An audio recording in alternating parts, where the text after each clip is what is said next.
Ini syarat kepentingan Jokowi kalau menurut saya, bukan kepentingan Prabowo. 3 bulan terakhir kekuasaan Jokowi itu sudah sangat surut. Jadi betul-betul dia lame duck office. Dan tidak ada lagi, ini mohon maaf, tidak ada lagi penghargaan terhadap Mulyono. Ketika dia hadir di pelantikan MPR DPR, tidak ada tepuk tangan. Tepuk tangan itu untuk yang lainnya. Dan paling meriah tentu untuk calon presiden terpilih dimanapun seperti itu. Menghina lambang negara. Ya, sekali lagi saya katakan, baca lagi, sekolah lagi ya. Jangan seperti Bu Fafa ya. Bu Fafa kan nggak pernah baca, bacanya cuma komik ya. Gitu. Karena lambang negara itu sesuai dengan Undang-Undang Dasar 1945 adalah di pasal 36A itu adalah burung Garuda Pancasila. Jadi sekali lagi kita tunggu dan semoga justru dengan pemeriksaan dari Bareskrim ya, Bareskrim nanti harus meneliti akun itu dan kemudian diungkap sesuai dengan temuan.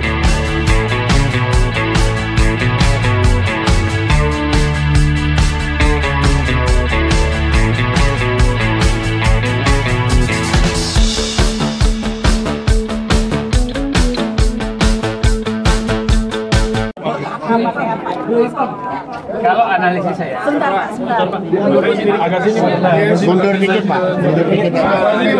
Sahabat media, kita saat ini Bang saya dulu ya. Nanti kita silent dulu. Good guys, kita kalian dulu biar suaranya jernih untuk gambar dan media. Monggo silakan.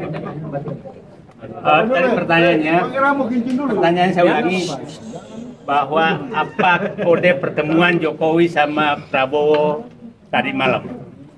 Analisis saya adalah mari kita baca saja sebagai gimmick politik. Jadi nggak usah terlalu dianggap terlalu serius karena mungkin saja Pak Prabowo itu lagi serius, tapi ada sedang bikin gimmick. Tiap hari kita dengarkan gimmick. Dia katanya akan pulang ke Solo pakai pesawat komersil. Dia tidak akan menghadiri pelantikan. Itu gimmick politik. Jadi anggap saja pertemuan Prabowo tadi malam dengan Jokowi gimmick politik untuk mengacaukan analisis yang berkembang. Jadi saya tidak sama sekali tidak serius memandang pertemuan tadi malam karena kita tidak tahu. Jadi anggap saja Pak Prabowo lagi serius menghadap atasannya. Atasannya sedang sibuk membuat gimmick di akhir masa jabatannya. Saya pikir itu. Jadi nggak usah serius-serius. Oke. Siap. Yuk. Pasien berikutnya. Saya tidak setuju dengan saya itu. Jadi itu gimmick gitu ya. Jadi RH itu Red House ya. Pak Refli, apa upaya kita Pak Refli untuk mencegah Mulyono kabur? Semalam Kenapa? Apa upaya yang bisa dilakukan? Pak Prabowo dan Pak Jokowi itu makan malam bersama. Sedangkan sebentar lagi ada agenda pelantikan presiden dan wakil presiden terpilih. Kemudian Prabowo juga akhir-akhir ini diisukan akan bertemu dengan Megawati. Cuma Pak Jokowi malah mendahului pertemuan dengan Pak Prabowo. Ini tanggapannya gimana? Oke. Karena saya harus menghargai tuan rumah, saya jawab dua hal ya. Pertama, jangan lupa tanggal 14 ya. Tanggal 14 Oktober itu masih bertempat di Balai Sudirman. Ya. Di Balai Sudirman kami mengundang kawan-kawan semua elemen ini kegiatan terbuka untuk hadir dalam acara silaturahmi kebangsaan, berkumpul, bertemu, kompak, bergerak. Bertemu, kompak dan bergerak. Itu jangan lupa ya, itu satu. Nah, yang kedua soal pertemuan itu, ini tidak bisa kita katakan sebagai peristiwa biasa. Ini peristiwa politik pastinya, dalam perspektif saya. Ya. Jadi, tahu nggak siapa yang mengundang duluan? Belum ada informasi. Oke, saya juga tidak tahu. Tapi begini, kalau kita lihat dari tafsir politiknya, ini syarat kepentingan Jokowi kalau menurut saya, bukan kepentingan Prabowo. 3 bulan terakhir kekuasaan Jokowi itu sudah sangat surut. Jadi betul-betul dia lame duck office. Dan tidak ada lagi, ini mohon maaf, tidak ada lagi penghargaan terhadap Mulyono. Ketika dia hadir di pelantikan MPR DPR, tidak ada tepuk tangan. Tepuk tangan itu untuk yang lainnya. Dan paling meriah tentu untuk calon presiden terpilih dimanapun seperti itu. Nah ini menggelisahkan, maka ada spekulasi bahwa dia tidak mau hadir dalam pelantikan presiden dan wakil presiden. Dia mau pulang ke Solo dan lain sebagainya. Tapi at the same time, semua komponen masyarakat, ya, terutama yang kritis, itu menggelorakan tuntut Jokowi. Adili Jokowi. Termasuk nanti tanggal 14 Oktober, saya kira kita akan keluarkan hal yang sama. Mudah-mudahan seperti itu juga. Selain tidak dilantiknya Gibran Rakabuming Raka. Nah ini pasti menggelisahkan Jokowi. Pertemuan itu ingin dia jadikan simbol bahwa dua hal. Dia masih bisa menguasai Prabowo dan barangkali at the same time dia ingin menunjukkan bahwa saya dan Prabowo itu akrab, tidak ada apa-apa. Jadi kalau kalian misalnya menyakiti saya, maka Prabowo yang akan melindungi saya sebagai presiden terpilih. Itu yang saya kira kesan yang ingin ditampilkannya ke publik.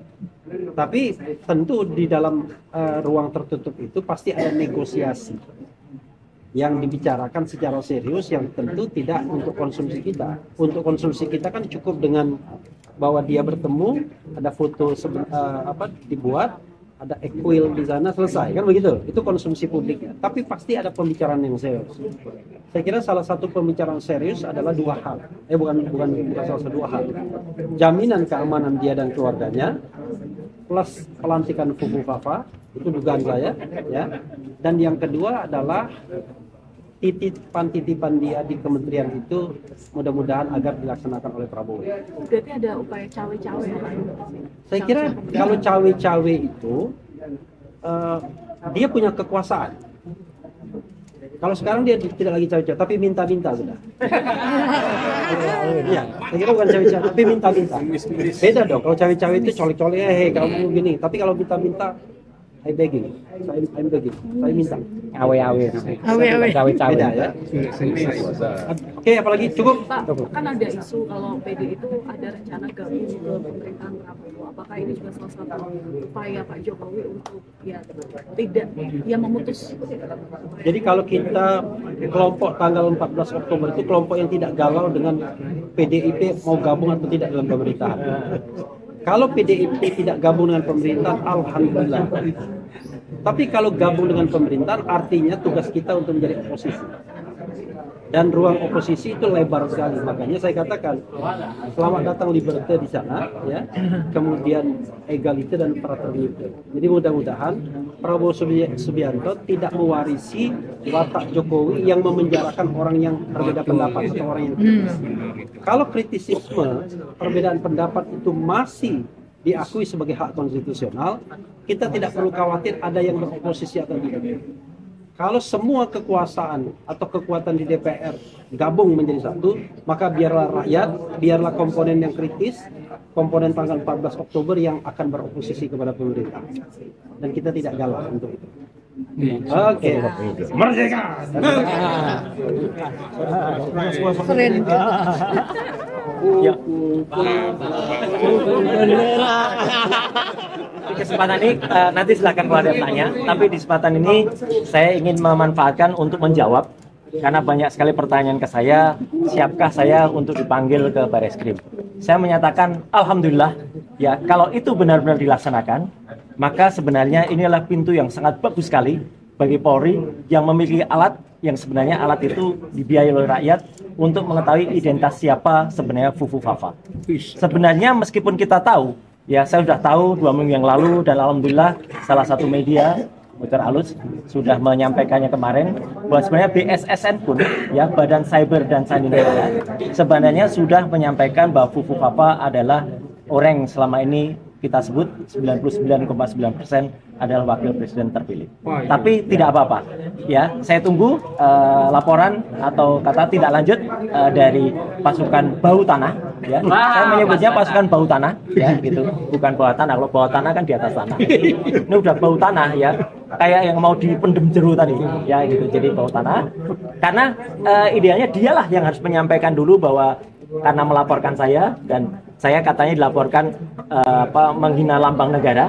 Ya, sekali lagi saya katakan baca lagi, sekolah lagi ya. Jangan seperti Fufu Fafa ya. Fufu Fafa kan nggak pernah baca, bacanya cuma komik ya. Itu karena lambang negara itu sesuai dengan Undang-Undang Dasar 1945 adalah di pasal 36A itu adalah burung Garuda Pancasila. Jadi sekali lagi kita tunggu dan semoga justru dengan pemeriksaan dari Bareskrim ya, Bareskrim nanti harus meneliti akun itu dan kemudian diungkap sesuai dengan temuan BSSN. Dan satu lagi, kalau alhamdulillah nanti insya Allah kalau temuan dari Fakultas Psikologi Universitas Indonesia Prof. Hamdilu itu akan keluar, maka itu akan jelas siapa sebenarnya Fufu Fafa, dan itu adalah membantu kita untuk menegaskan bahwa kita tidak ingin dipimpin oleh salah satu pimpinan yang cacat moral, cacat etika, dan terjebak dalam segala hal yang sangat tidak bagus bagi Indonesia. Ya, kita dukung presiden terpilih, tetapi kita tidak sama sekali tidak menerima kalau wakilnya adalah seperti itu. Itu aja. Ya. Oke, cukup. Terima kasih. Pertanyaan lupa, satu pertanyaan. Oke, terima kasih ya. Saya hanya ingin di sini saya ingin menegaskan bahwa ini kali pertama saya tampil setelah saya diundang sebagai profesor tamu mengajar di Turki selama 2 tahun lebih. Ya, dan ini karena saya benar-benar merasa prihatin. Jadi saya ingin menegaskan bahwa acara 14 Oktober yang digagas oleh adik saya Faisal Asgaf, ya, Faisal Asgaf, ini bukan acara yang asal-asalan. Ya. Acara yang memang benar-benar dipersiapkan untuk kembali mempersatukan bangsa Indonesia. Saya ingin semua hadir tanpa ada ketakutan. Ya, karena ini kita butuh persatuan. Kita sudah ngalami kemarin ada pembubaran acara di Grand Kemang. Ya, tapi jangan takut. Ya, karena saya yakin pemerintah seharusnya tidak mengulangi kesalahan lagi. Mari kita datang, mari kita bersama-sama. Ini berdasarkan keprihatinan kita masing-masing. Kembali kita bersama. Nggak usah bingung, saudara-saudaraku sekalian setanah air. Jangan takut mau berapa juta manusia, berapa miliar manusia datang ke Indonesia. Ketika kita bersatu, kita kuat, kita bisa usir siapa saja yang ingin menguasai Indonesia tercinta. Setuju? Persatuan adalah lambang dari kejayaan Republik Indonesia. Kedaulatan kita sudah sangat tiada. Kenapa saya bilang berkali-kali saya katakan kedaulatan? Saya sedih dan prihatin karena semua orang luar negeri bisa masuk ke Indonesia dengan visa on arrival. Tapi bagaimana dengan bangsa Indonesia? Setiap kali mau pergi harus mengurus visa dan membayar visa dengan sangat mahal.